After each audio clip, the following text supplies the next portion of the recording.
Hi guys, this is Julie with Julie's Garden. I just wanted to show you guys this one video about, multiplying any kind of plant, roses. This is what we're doing today. Going to multiply the white rose and the pink rose that we have in the backyard. I just pruned it, so I don't know. I think you can do it. I think I've done it before where the rose is there and you can just prune it and then use the stems to make a cutting so you can multiply. Here are the pink ones that I cut earlier, and then here is from a white rose. So I had used two different planters. These are planters that I have from buying plants at the store. I would save them because I would think, maybe I might use them to plant something up just to carry from one place to another, or like this, making more plants. That way you have something you can recycle. So I made tags for these. This is the white one, and this is for the pink one. I put dirt in it already from, I bought some bags of dirt for gardening, and I have also saturated it so then it's not completely dry. Later, I don't have to water later because it's already wet. Here, I kind of deadheaded that already. What you'll do is try to keep just a few leaves, not a lot, because this will get energy from the sun, photosynthesis, and put it into help with the roots for your plant. So what I do is, this is what was cut earlier, but you can pre-cut it again just to get a fresh cut. A lot of times what you can do is kind of soar the bottom of it so that it kind of helps with getting the roots in there. So you just kind of do that. Then I have this fast rooting hormone, and this is a powder. I know they have liquids. I've not used a liquid before, but this powder really works a whole lot and very well. And actually, it lasts me forever to coat the stem. So once I do that, I just kind of dip it, make sure it's wet, and then get the powder. Well, this is not going to work very well. You want to get the powder all in. I think this is okay. I'm going to go ahead and put it in here. Coat the stem and tap it so it's not too excessive. So that's a pretty good amount right here.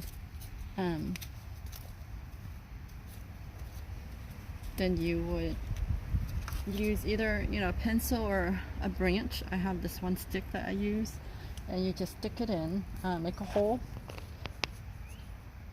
probably around 2 inches or so, and then the whole reason you do this is so then if you do it directly, you're causing all of that hormone to be wiped off when you put it in the dirt. So this is a way to make the hole already, so when you stick it in, the powder would stay on.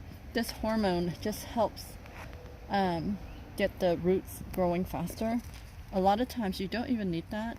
If you don't have it, you can do without, and I'm sure you can try to do more than one, so then chances are you'll get some that will take and some that won't.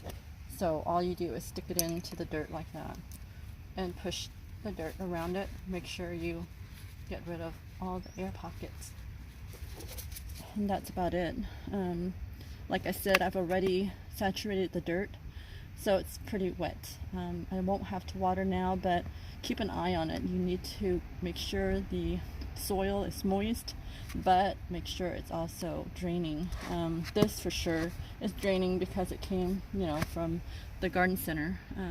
They always have to have it draining, otherwise it gets rotted and the plant won't survive. So I'll do one more. Well, I'll go ahead and do the pink one. That's the white one. The red one is quite, I'm sorry, the pink one is quite thick. You don't have to do, it's like a pencil size would work. You'll just take off, this one has a whole bunch of thorn. Just take off all the leaves at the bottom. I like to at least keep a couple sets. You can even cut this down halfway, so then you're not putting a lot of energy into the leaves. It's going to focus on the roots, but I normally peel off all of the thorns here. And actually, if you do that, you don't really need to score it. Just that will have a space, you know, it's open, so that it will cause that to make roots, create roots for the plant. That's it. I'll wet it. Cut this. This is not cut very long ago, but I'm gonna just cut it again.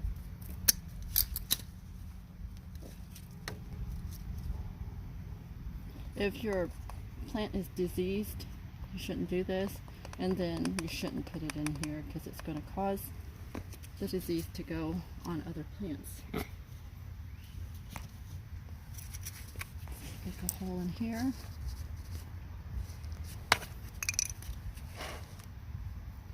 Stick it in there and push it in. Just push it down so it helps the plant not fall over. And that is what it. I wanted to show you what happens. I think this is in May, Mother's Day today, but I did this like beginning of spring when I was pruning for early spring. I pruned my flower carpet rose. It's flower carpet rose pink. We'll show a picture of what it looks like over there, but I was pruning it, but I didn't have the heart to throw it out. I thought, well, I'm going to make more of it if I can.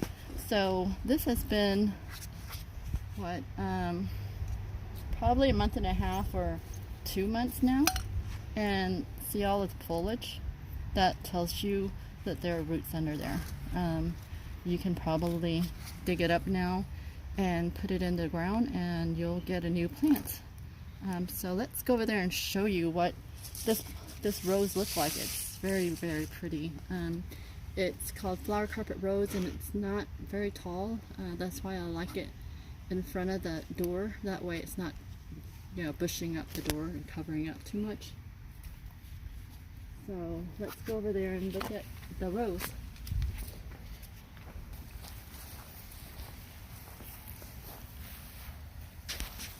This is what the rose looks like. I have two bushes here. This one has bloom on the left, and this one to the right is about to bloom. It blooms pretty profusely usually, but I think it's just the start of it right now. It only started maybe this week, so I'm looking forward to seeing it bloom even further. Since we're here, I'm going to go ahead and show you our other flower carpet rose that would to let you know how profusely they bloom. The other one is called the amber color.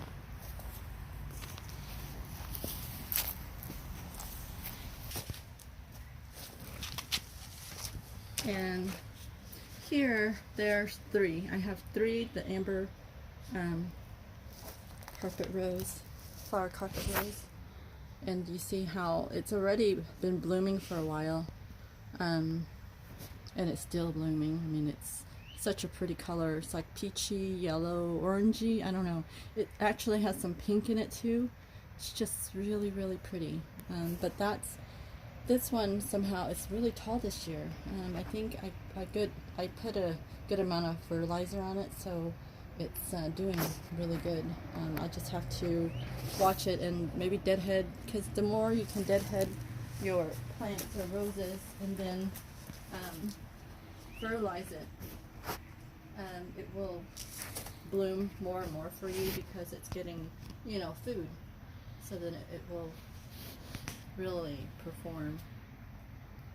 But I just really wanted to show you guys this flower carpet rose. They are very disease resistant, so I've not noticed any black spots on the leaves or anything for this variety.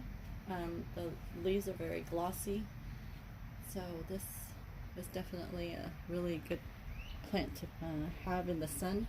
They love the sun. So that is all I wanted to show you guys. We'll see you in the next video. Thank you.